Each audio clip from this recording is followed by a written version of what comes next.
मेरे प्यारे बच्चों, आप एक चक्रव्यूह में फंस चुके हो जहां पर आपको मिलेंगी सिर्फ तारीख पे तारीख, तारीख पे तारीख और तारीख पे तारीख। आपने शायद अपने ही पैर पर कुल्हाड़ी मार ली है। शुरुआत होती है 23 जनवरी से, फॉर्म निकलते हैं। 5 से 6 महीने हो चुके हैं इस केस को हुए, और उसके बाद मेरे प्यारे बच्चों जब केस होता है तो कैट में इस केस की सुनवाई होती है। केस क्या था, क्या रहा, क्या बच्चों की मांग थी, उसके बाद क्या फैसला आया, इन सारी चीज़ों का यहाँ पे लिखित में मैं लेकर आया हूँ कि क्या सबसे पहले डाली गई याचिका, उसके ऊपर क्या जवाब आया, उसके बाद हाई कोर्ट में पहुंचा, हाई कोर्ट से फिर कैट में क्यों आया, कब तक ये खिसकेगी, क्या ये रद्द हो जाएगी, स्टे इस पे अभी भी लगा है या स्टे नहीं लगा है, और एग्जाम का क्या क्वेश्चन उठा कि एग्जाम कब तक होगा तो वो कब तक होगा। उन सारी चीजों पे यहाँ पे बात करेंगे, पर एक तरीके से ये सारी चीजें मैं आपको बताऊंगा कि कैसे कैसे क्या क्या चीजें रही, और सबसे मेन पॉइंट कहां गड़बड़ हुई और आपका इसमें कितना हाथ है। अपने ही पैरों पर कुल्हाड़ी आपने खुद कैसे मारी है, कैसे आपका लालच आपको लेके डूबा, कैसे दूसरे बच्चों का नुकसान कराने चक्कर में खुद का नुकसान कर बैठे। ये सब चीज आपको यहां पर देखने को मिलेगी कि कैसे आईटीआई वालों का हल्का सा, चलो मैं पूरी तरह से इस बात को आगे कहूंगा कि किसने कहां पर लालच दिखाया और किन बच्चों के साथ गलत करना चाहा। आप सब कमेंट करके बताइए कि आपको तो पता ही होगा क्या हो रहा है, पर उस चीज़ों को सबको आगे बताइए। बट इस कहानी को यहां से स्टार्ट करते हैं।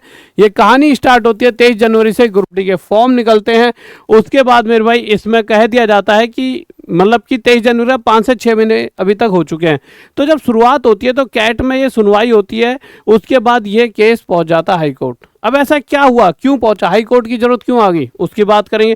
चलो हाई कोर्ट भी पहुंचा तो हाई कोर्ट से फिर अब कैट में आ गया। आज का जो आज तक की बात है, जो 28 जुलाई को जो कोर्ट केस में फैसला आया है, आज ये फिर से कैट में चला गया और आज स्टे भी लग चुका है। तो मेरे प्यारे बच्चों अभी तक स्टे नहीं था पर अब लग चुका है। ऐसा क्या हुआ हाई कोर्ट में जाने के बाद अब स्टे क्यों लगा है और क्यों कैट में वापस आया और कहां पर गड़बड़ हुई है, इन सब चीजों पर देखेंगे। उसके अलावा एक चीज जो बच्चा बार बार पूछ रहा होता है, एग्जाम कब होगा, एग्जाम कब होगा। अरे मेरे प्यारे बच्चों एग्जाम होगा या नहीं होगा ये तो पता नहीं है, एग्जाम कब होगा कब होगा आप करते रहते हो। पहले ये तो जान लो एग्जाम होगा भी कि नहीं होगा। इस तरह से चीजें आपने खुद ही अपने आप फंसा ली हैं। तो ये पूरा का पूरा मामला जानते हो, उसके बाद फिर मैं आपको क्या करना चाहिए था, कहां गड़बड़ हुई है कि जिसकी जगह अगर ये कर देते तो शायद आप सबके साथ अपने आप इंसाफ हो जाता। सबसे पहले जानते हैं कि क्या रहा। तो मेरे भाई देखिए याचिकाकर्ता सभी को पता है आईटीआई वाले बच्चे हैं, इन्होंने याचिका डाली। अच्छा डाली क्यों, उसका एक कारण था। 2019 में जब वैकेंसी आई तो उससे पहले रेलवे ने एक नोटिस दिया था कि सिर्फ आईटीआई वाले बच्चे फॉर्म भरेंगे। तो एक मुद्दा उठा और कैंपेन वगैरह चले, तो फिर उन्होंने कहा चलो जो भर्ती है अभी जो 2019 वाली जो आपकी लास्ट भर्ती निकली थी वो आईटीआई प्लस ग्रुप डी वाले दे सकते हैं। मतलब आईटीआई प्लस ग्रुप डी कह रहा हूँ, आईटीआई प्लस 10th वाले इस भर्ती को दे सकते हैं। यानी जिन्होंने 10th करी है वो भी फॉर्म भर सकते थे और जिन्होंने आईटीआई करी है वो भी भर सकते थे। पर वहां पर रेलवे ने एक नोटिस डाल दिया, पर अगली बार जब भी भर्ती आएगी सिर्फ आईटीआई वाले बच्चे ही फॉर्म भर सकते हैं। ये ग्रुप डी वाला मतलब हर समय रेलवे में पड़ा रहता था, आज तक 2-3 साल लगातार पड़े रहा है। तो बच्चों ने पैसा खर्च करा, आईटीआई वालों ने खूब पैसा खर्च करा। ये उनका दर्द है, ये इसलिए बता रहा हूं जिससे 10th वाले फीलिंग उनकी भी समझें कि आईटीआई वालों का क्या दर्द है, क्यों ये केस यहाँ पर स्टार्टिंग होती है। तो उन्होंने पैसा भी खर्च करा हुआ आईटीआई करने के लिए, अपना टाइम भी वेस्ट करा हुआ, उसकी जगह वो कोई और भी कोर्स कर सकते थे। सब कुछ वेस्ट करा, अपना समय सब कुछ वेस्ट करने के बाद एंड में जब उन्हें लगा, देखिए इंसान आप मेहनत कर रहे हो, आज आपने मेहनत करी कि भाई आपने 2 साल मेहनत करी ग्रुप डी का पेपर के लिए और आपको कह दें कि आप तो ग्रुप डी का पेपर ही नहीं दे सकते, आपको बुरा लगेगा। ऐसे ही कुछ इनके साथ हुआ। जब ये था सिर्फ आईटीआई वाले बच्चे ही फॉर्म भर सकते हैं, एक साथ एक नोटिस आता है कि भाई आईटीआई और 10th वाले दोनों ही जो ग्रुप डी का फॉर्म है वो भर सकते हैं। यहां से सारी गड़बड़ स्टार्ट होती है। तो इन्होंने एक मतलब सारी की सारी चीज़ यहाँ से स्टार्ट होती है। तो एक याचिका करता है, यानी कि ये आईटीआई वाले ही बच्चे जिनकी तरफ से किसी वकील ने केस आगे डाला। जो डाला गया ये बात कही गई, क्या तर्क दिया गया कि 2018 से 24 के बीच रेलवे द्वारा जारी सर्कुलर के अनुसार न्यूनतम योग्यता 10वीं आईटीआई थी। अब नए विज्ञापन में यह योग्यता घटाकर केवल 10वीं पास या आईटीआई या समकक्ष जैसे एनएससी कर दी गई है। इससे प्रतियोगिता बढ़ गई है और आईटीआई धारकों का नुकसान हुआ है, इसलिए भर्ती प्रक्रिया पर रोक लगाई जाए। तो इन्होंने जो सबसे बड़ी यहां पर गड़बड़ करी, देखिए पहली चीज जो इन्होंने यहां पे रखी कि बात इनकी सही थी, देखो इच्छा है भाई कर सकते हैं, पर रोक लगाई जाए, जब भी किसी चीज पर रोक लगेगी तो आपका तो फायदा होगा ही नहीं। पर इसकी जगह एक और ऑप्शन था जो आप कर सकते थे, पर देखिए उस ऑप्शन क्या था वो उस पर बाद में आते हैं। पर इस तरह से इन्होंने ये बात कही कि 10वीं मतलब ITI धारकों का नुकसान हुआ, इसलिए भर्ती प्रक्रिया पे रोक लगाई जाए। तो उस पर जो उत्तरदाता रेलवे की तरफ से जो पक्ष रखा गया वो क्या था, और उसके बाद फिर कोर्ट ने क्या कहा है उस वाली बात पर भी आएंगे। रेलवे ने कहा कि नियम बनाना रेलवे बोर्ड का विशेषाधिकार है। IREC रूल 123 के अनुसार रेलवे बोर्ड ने 2/1/2025 को स्पष्ट किया कि ITI धारकों को अयोग्य नहीं ठहराया गया है। उन्होंने कितने समझदारी से, मतलब भाई वकील होते हैं वो अपने बहुत ना ढंग से लिखते हैं हर एक चीज को, उससे बहुत सारी चीजें निकल कर आती है ना। तो उनके ऊपर मतलब ऐसे इन्होंने इस बात को कहा कि उनके ऊपर कोई दिक्कत भी ना आए, और उन्होंने अपनी बात भी कह दी। इन्होंने क्या कह दिया कि भाई साहब हमने तो कभी नहीं कहा कि ITI वाले फॉर्म भर ही नहीं सकते, जबकि लड़ाई कुछ और थी। और इन्होंने लड़ाई का जवाब क्या दिया, हमने तो कहा ही नहीं कि ITI वाले फॉर्म नहीं भर सकते, आप भरो, पर 10th वाले ही भरेंगे। फिर आगे क्या कहा गया, इन संशोधित नियम से लाखों अन्य उम्मीदवारों को अवसर मिल रहा है। अब जो चीज थी इन्होंने, जो रेलवे की तरफ से, उन्होंने इस पक्ष को ऐसे दिखाया कि हम कितने लोगों को और फायदा पहुंचा रहे हैं। और ये सच भी है, बहुत सारे बच्चे जो 10th वाले थे फॉर्म भरेंगे, उस फॉर्म भरने से उनको भी कहीं ना कहीं मौका तो मिल रहा है, पर वहीं दूसरी तरफ जो ITI वाले हैं उनके साथ एक अन्याय सा हो रहा है। पर अभी जो फिल्म है उसके हिसाब से फॉर्म तो 10वीं वालों ने भर दिए हैं। अगर ये कहीं ना कहीं अगर 10वीं वालों को हटा देते हैं तो अन्याय तो अब 10वीं वालों के साथ भी है भाई। इन द एंड तो उनकी भी तो फीलिंग सारी हर्ट होंगी, तैयारी तो वो भी कर रहे हैं। ठीक है, यदि याचिकाकर्ताओं को राहत दी जाती है तो यह अन्य उम्मीदवारों के साथ अन्याय होगा, कि अगर ITI वालों के पक्ष में फैसला आएगा तो जो अन्य उम्मीदवार हैं उनके साथ अन्याय होगा। और यह बात बिल्कुल साफ है। अगर आप आज ITI वालों के पक्ष में फैसला आ जाएगा तो आप ये मत समझना एग्जाम आपका हो जाएगा, फिर 10वीं वाले कोर्ट केस करेंगे, फिर वो 10वीं वाले कोर्ट केस करते रहेंगे बहुत लंबे टाइम तक, वो जीत जाएंगे, फिर आप ITI वाले करोगे। ये तारीख पे तारीख ये चीजें चलती रहेंगी, और आप इस पूरे के पूरे इस गड्ढे में जो आपने खोदा है इसमें अपने आप ही आप खराब हो जाओगे, अपने आप के समय को खराब करोगे, अपने दिमाग को, और आप पूरी तरह से परेशान हो जाओगे। और कुछ लोगों ने इसके लिए कि भाई ITI वालों का साथ दे रहे हैं, अलग से ही अपना कंटेंट बना रहे हैं। टीचर अपना कहीं और पढ़ा लें, कुछ और पढ़ा लें, टीचरों का कुछ नहीं जाता है। टीचरों के लिए तो और एग्जाम निकलते रहेंगे, इन द एंड नुकसान सिर्फ बच्चों का होगा। मैं सभी टीचरों की नहीं कह रहा, पर कुछ टीचर जो इस चीज को इतना बढ़ावा दे रहे थे, और ये बात मैंने पहले भी कही थी, जिस दिन ये पहले दिन कोर्ट केस हुआ था, मैंने कहा था कि क्योंकि मेरे साथ किसी ने फ्रॉड किया, भी 2 साल से आपने देखा हो मैं आजकल पढ़ा नहीं रहा हूं, रीजन यही था। और उस फ्रॉड में मैं, उस फ्रॉड से निकलने के चक्कर में ऐसे कोर्ट वोट ये सब चीजें जो होते हैं, जो पूरा मामला होता है, इन सब चीजों में घुसा, और घुसने के बाद मुझे कुछ भी प्राप्त नहीं हुआ। टाइम वेस्ट जरूर हुआ, होता जरूर है, बट वो एक बहुत टाइम टेकिंग चीजें हो जाती हैं, और उसके बाद आप सिर्फ परेशान हो जाते हो। इन द एंड आपको लगता है कि आप इस तरह की चीजों में घुसे क्यों। आगे चलते हैं, कैट ने क्या करा। जो कैट है जहां पर आपकी सुनवाई हो रही थी वहां पर क्या हुआ, और फिर 28 जुलाई को क्या हुआ, वो सारी चीजें। अभी पहली चीज हमने सुन ली कि बच्चों की तरफ से क्या तर्क था, मतलब जो याचिकाकर्ता का तर्क, सारे बच्चों की बात नहीं कर सकते। फिर उत्तर क्या दिया रेलवे ने, और कैट ने क्या कहा। कैट ने कहा भर्ती प्रक्रिया में याचिकाकर्ता भर्ती प्रक्रिया में भाग लेने के लिए पात्र है। तो कैट ने कहा भाई आप भी फॉर्म भर सकते हो, आपको थोड़ी मना करा, आप भी भरो। ITI वालों से कह दिया कि आप भी फॉर्म भरो।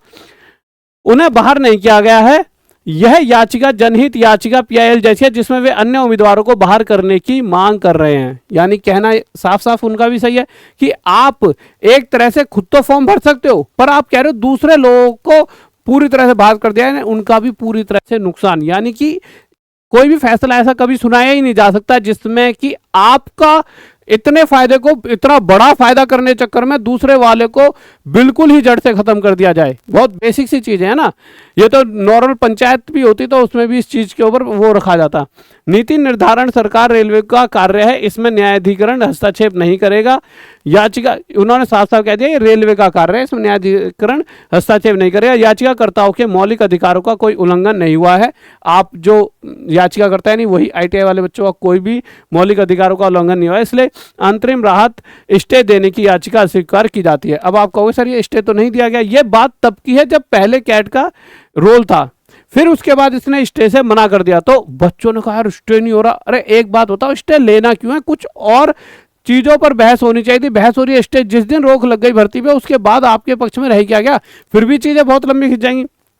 ठीक है, अभी तक स्टे नहीं हुआ था, अब स्टे होने वाला है 28 जुलाई को। अब जो चीज आई है, ठीक है, 14 फरवरी 2025 को कैट ने अंतरिम राहत देने से इनकार कर दिया था और कहा था कि पहले सभी दस्तावेज और जवाब पूरे किए जाएं, फिर अगली प्रक्रिया होगी। इसके बाद याचिकाकर्ताओं ने यह फैसला दिल्ली हाईकोर्ट में चुनौती दी, जिसके लिए हाईकोर्ट रिट पिटीशन नंबर 6 मार्च 2025 को दिल्ली हाईकोर्ट ने इस मामले को स्वीकार किया और सभी पक्षों में जवाब शॉर्ट नोट ऑफ सबमिशन दाखिल करने को कहा। और इसी के बाद 3 से 4 महीने बाद अब 28 क्या कर लिया, कैट से हटा लिया, हाई कोर्ट में डाल दिया कि स्टे मिल जाए जल्दी से। हाई कोर्ट ने भी 28 जुलाई की तारीख दी। आप समझिए मार्च, अप्रैल, मई, जून, जुलाई, पूरे 4 महीने बाद। अब बच्चा 4 महीने तक क्या करेगा, बस वीडियो देखेगा कब क्या हो रहा है, कब क्या हो रहा है। अब 28 जुलाई को, और बच्चा सिर्फ रोज ये सोच रहा है, बहुत सारे लोग वीडियो बना रहे हैं एग्जाम होने वाला है, एग्जाम। अबे मैं कह रहा हूँ 28 जुलाई को पहले फैसला तो आ जाए। 26 जुलाई को आना था, वो 2 दिन खिसक के 28 जुलाई हो गया। 26 जुलाई को फैसला तो आ जाए, उससे पहले फैसले को तो समझ लो कि वो तुम्हारे पक्ष में है भी कि नहीं है, कि भर्ती हो भी रही है कि नहीं हो रही।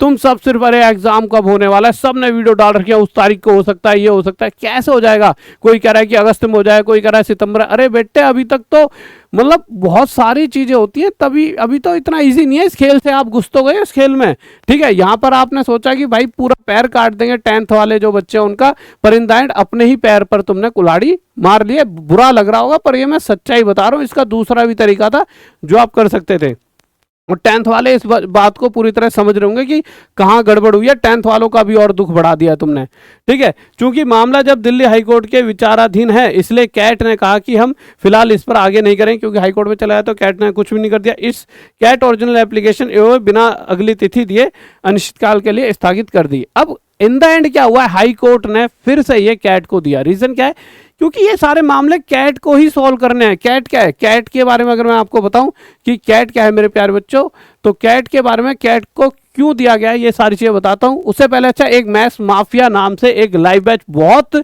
2-3 साल से बच्चे रिक्वेस्ट कर रहे थे सर एक लाइव बैच जिसमें सारे न्यू क्वेश्चंस हो, उसके अपडेटेड क्वेश्चंस को लेकर एक बार आओ। तो एक लाइव बैच आपके लिए आ गया जिसमें आप जुड़ सकते हो। टॉप तक ऐप पर ये बैच आपको लाइव मिलेगा और इसके आपके रजिस्ट्रेशन स्टार्ट हो गए हैं। 6-7 दिन में ये बैच आपका स्टार्ट होने वाला है। बट उससे पहले, अगर 6-7 दिन पहले जब इसकी डेट है, उससे पहले अगर कोई बच्चा इस बैच को लेता है तो 1999 सिर्फ 1499 में आपको पड़ेगा। एक बार इस बैच को जीवन में जरूर पढ़ें, कभी भी पढ़ें, चाहे 4 दिन 5 दिन बाद जुड़े या आज से अगले महीने जुड़े, पर इस बैच को एक बार जरूर पढ़ें। जीवन में आपको इससे बहुत फायदा मिलने वाला है। आपका मतलब सिलेक्शन में एकदम रामबाण इलाज हो जाएगा ये। चलिए अभी आते हैं कि कैट को क्यों दिया गया। देखिए कैट क्या है समझिए, केंद्रीय प्रशासनिक न्यायाधिकरण। कैट भारत सरकार द्वारा स्थापित एक अर्ध न्यायिक निकाय है जो केंद्र सरकार के कर्मचारियों से संबंधित सेवा मामलों को देखता है। इसका मुख्य उद्देश्य केंद्र सरकार के कर्मचारियों की शिकायतों का त्वरित और प्रभावी ढंग से निपटाना करना है। यानी कि जो लोग हैं एम्प्लॉयमेंट से रिलेटेड और जितने भी काम होते हैं जो सेंट्रल के होते हैं, और रेलवे सेंट्रल है तो उनको कैट ही निपटाएगा। तो इन द एंड कैट के पास ये मामला घूम के आया। तो आपने क्या कर लिया, कैट को भी नाराज कर लिया। कैट से हाईकोर्ट, आपने बहुत होशियारी दिखाई, हाईकोर्ट की तरफ गए, हाईकोर्ट ने फिर कैट में भेज दिया। अब आपके हाथ में क्या है, आपके हाथ में है 6 से 7 महीने की बर्बादी, और आपने अपनी इज्जत भी खराब करा ली। खामा में एक सर्कल में घूमते रहे और वहीं पर आके आप अटक गए। अब आपको क्या लगता है, क्या ये पक्ष ITA के पक्ष में जाएगा? मेरे प्यारे बच्चों, कैट ने पहले ही ये जवाब दिया था कि कोई भी गलत नहीं किया जा रहा है। जो आपको ITA वालों को तो मौका दिया ही जा रहा है, और हम 10th वालों को नहीं हटा सकते क्योंकि उनके साथ गलत हो जाएगा ऐसे हटाना। तो इन द एंड फैसला वही आना है। हाँ, एक चीज और कही गई है जो ये 28 जुलाई को फैसला है कि 1 महीने के अंदर अंदर इस पर फैसला आ जाना चाहिए। देखिए होता क्या, उन्होंने तो अपनी तरफ से कह दिया, पर यहां पे फिर से कोई पेज फंस गया तो फिर एक तारीख मिलेगी, फिर पेज फंसेगा, फिर तारीख मिलेगी। इन द एंड आपको यहां पर परेशान होना ही पड़ेगा। और हाँ, एक बार पिछली बार ये भी एक मुद्दा आया था कि आपने इस पे स्टे मांगा था कि भाई रोक लगा दी जाए, पर उस समय मतलब ये पूरा मामला इस तरह से उलझ गया ना कि पूरा का पूरा घूम गया सर्कल में, और आप इन द एंड वहीं के वहीं हो। अगर आप, अच्छा हाँ, एक चीज और छोटी सी याद आई, एक और नोटिस आया था। उस नोटिस में ये कहा गया था कि आपकी तरफ से एक जो याचिका करता है ना ITA वालों की तरफ से, कि हम इसको वापस लेते हैं, कि भाई अब नहीं, बहुत हो गया, अब थक गए भाई केस खेलते खेलते। मेरे प्यारे बच्चों, तो उसका मना कर दिया उस टाइम कि नहीं, अब तो ये हाई कोर्ट में मामला पहुंच गया और वहीं पर जाके चीज़ें होंगी।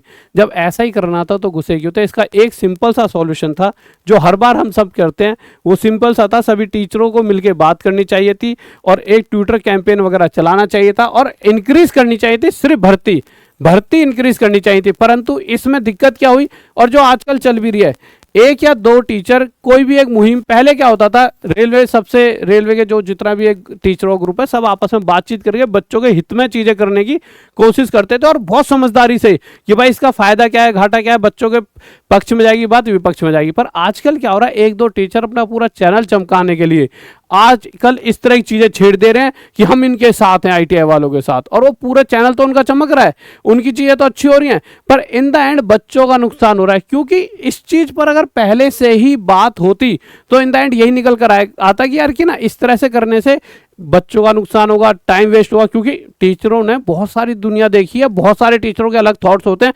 किसी ने सिर्फ एक स्टूडियो देखा होता है, एक कमरा देखा होता है, उसे नहीं पता होता केस क्या होता है, किसी ने केस देखे होते हैं। तो हर किसी की अपनी राय होती है, तो उससे पता लगता है कि इन द एंड बच्चों का नुकसान हो सकता है, 2-3 साल खराब हो जाएंगे और ना भर्ती का मतलब वो हो जाएगा झोलमोल, और बहुत सारा समय रेलवे को मिल जाएगा। जैसे पिछली बार 5 साल में भर्ती कराई थी, इस बार भी ऐसा ही हो जाएगा। तो बहुत सारे अलग अलग सॉल्यूशन आते हैं, पर नहीं, सब ने अपनी अपनी एक क्रांतिकारी कोई एक नई नई मुहिम छेड़ दी। किसी से बातें करे बगैर, मैंने बहुत सारे यूट्यूब देखे, उस समय में सोचा कि बात ही नहीं करी आपस में, अपने अपने लेवल पर छेड़ दी और केस भी करा दिया। तो अक्सर ये चीजें हो सकता है आपके पक्ष में फैसला भी आ जाए, पर ये 6-7 महीने वापस नहीं आने वाले, इस बात को आप ध्यान में रखना। तो सिंपल ये था, ट्विटर कैंपेन चलाना चाहिए था भर्ती इंक्रीज को लेकर, 1 महीने 2 महीने 1.5 महीने। मैं बता रहा हूं, जिस तरह से पिछली भर्तियों में आपने देखा होगा कि कुछ दिनों बाद भर्ती इंक्रीज होकर आई है, इसमें भी आ जाती। पर अब तो ये पूरा पूरा इज्जत वाला मामला हो गया कि इसमें अब शायद बढ़कर आए भी या नहीं आई, इसका भी कुछ नहीं पता। और अभी तो ये नहीं पता कि कब जाकर ये चीजों का सॉल्यूशन होगा। तो बस अब वेट एंड वॉच करें। हाँ, हो सकता है भगवान करे कि 1 महीने के बाद आप सबके पक्ष में मतलब यह कि जिसके ही पक्ष में आ जाए, बस ये भर्ती स्टार्ट हो जाए। क्योंकि अभी इस पे स्टे लग चुका है, अभी तक तो नहीं लगा था, पर अब 28 जुलाई को जो फैसला उसमें स्टे लग चुका है। और अब बस भगवान से इतना दुआ करो कि अरे भगवान, बस ये जो भी है चीजें खत्म हो, अपना तुम पेपर की तैयारी कर पाओ, सीधा सीधा आ जाए कि भाई ठीक है, इस दिन भर्ती का एग्जाम होगा, आप तैयारी करो, इस उलझन से बाहर निकलो। ठीक है, अब आप बहुत बुरी तरह से इसमें घुस तो चुके हो। सिंपल ट्विटर कैंपेन वगैरह चलाते हैं, 15-20 हज़ार भी बढ़ जाती तो भी आप सबका फायदा हो जाता, खुद ही आपको और ज्यादा मौके मिल जाते। जो ये 6-7 महीने खराब हुए, इन्हें 15-20 महीने में ना बदला जाए।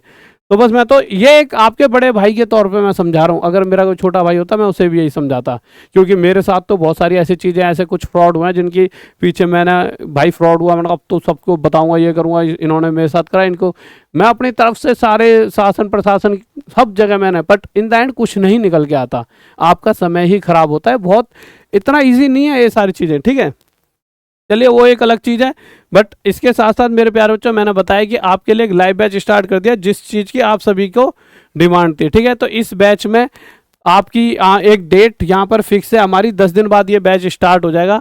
इसकी डेट मैं कल आपको अभी उस पर मैंशन करा दूँ किस डेट से ये एग्ज़ाम स्टार्ट है। बट अभी इसकी रजिस्ट्रेशन ओपन है। अभी इसका प्राइस, क्योंकि देखिए पहला लाइव बैच है, लाइव बैच में देखिए अलग तरह के एफर्ट्स दूंगा मैं आपको, और कैसे पढ़ाऊंगा वो सारी चीज़ें मैं, जब आप उसमें जाओगे ना, इसमें रजिस्टर्ड कराओगे, तो वहाँ पर एक इवेंट मिल जाएगा आपको। उस इवेंट में आपको बताऊँगा भी क्या पढ़ाऊँगा, कैसे पढ़ाऊँगा, कैसे इस बैच को पढ़ने के बाद आप आस पड़ोस में जो टीचर हैं जिनसे आप पढ़ते हो उनसे भी ऊपर पहुँच जाओगे, और एक भी क्वेश्चन यहां से बाहर नहीं आएगा, इसकी भी आपको मैं पूरा गारंटी देता हूं। यहां जो पढ़ा दूंगा इससे बाहर एग्जाम में कुछ क्वेश्चन नहीं आने वाले, सारे के सारे नए क्वेश्चन जो अभी 2024-25 में है वो सारे यहां कराऊंगा। मतलब एक अलग लेवल पर हम तैयारी करेंगे, और डेली इसमें आपसे लाइव मिलूंगा, जिससे कि आप समझ पाओगे कैसे पढ़े, क्या पढ़े। आपसे बातचीत भी करता रहूंगा क्या हो रहा है आपके साथ। तो कोई बच्चा जुड़ना चाहे तो इस बैच में, आपके छोटा भाई, बड़ा भाई, कोई मेरा पुराना स्टूडेंट हो, तो अपने किसी भी छोटे बड़े भाई को या जिसको भी, जो अभी तैयारी कर रहा है और अच्छे से नहीं हो पा रही तैयारी, तो इस बैच में जोड़ देना। उसकी सफलता का इतना है कि मैथ की, और तो पूरे एग्जाम की तो मैं गारंटी नहीं ले सकता, क्योंकि मैथ पढ़ा रहा हूँ इस बैच में, तो मैथ की इतनी गारंटी है कि मैथ का एक एक क्वेश्चन आपका सही होगा, सेम टू सेम, अगर आप पूरा ढंग से मुझे टाइम दोगे, जैसे मैं पढ़ाऊंगा वैसा पढ़ लोगे। ठीक है, तो इस बैच में जुड़े, अपनी तैयारी करते रहें और भगवान से प्रार्थना करें जल्दी से ग्रुप डी का ये मामला सिलटे, और आप सब बस अपनी तैयारी पे रहें और कोशिश करा करो, जब भी कोई चीज़ हो नहीं हो तो टीचरों पे छोड़ा करो, टीचरों से जो टीचर सोच समझ के सारे ग्रुप में प्लान करके करते हैं, उससे बहुत चीज़ें निकल कर आती हैं। एक टीचर थे, मैं नाम नहीं लेता हूँ, मैं उनका चैनल देखता रहता हूँ, उन्होंने इस मुद्दे को इतना भड़काया और उसके बाद ये ऐसे भड़कता गया और ये चीज़ें खराब होती गई। मैं उनकी भी गलती नहीं कह रहा, शायद उनके पास भी बहुत सारे स्टूडेंट्स का प्रेशर होगा तो उन्होंने एक अच्छा करना चाहा होगा, पर कहीं ना कहीं हो तो गलती गया। पर इन द एंड यही था कि इसका और भी वो निकल सकता है सॉल्यूशन, पर वो सॉल्यूशन एक अलग तरीके की तरफ गया और वहाँ से सारी चीज़ें खराब हो गई। और दुख इस चीज़ का हमें भी होता है, क्योंकि बहुत सारे ऐसे स्टूडेंट्स हमारे भी हैं जो तैयारी कर रहे हैं ग्रुप डी की, और बस वो इसलिए परेशान हैं कि सर कब होगा, और रोज़ यही क्वेश्चन हमारे सामने आते हैं। ठीक है, तो अभी आप इसमें तैयारी करते रहो। हाँ, ये है कि जल्द ही ये बात सही है कि 1 महीने के अंदर अंदर 10th वालों को कोई नहीं हटा पा रहा, ना ही ITI वालों को हटा रहा कोई। आप दोनों मिलकर तैयारी करो, अपने बैच में जुड़ो और अपनी तैयारी करते रहो। ठीक है, ओके, बाय, लव यू, जय हिंद, जय भारत।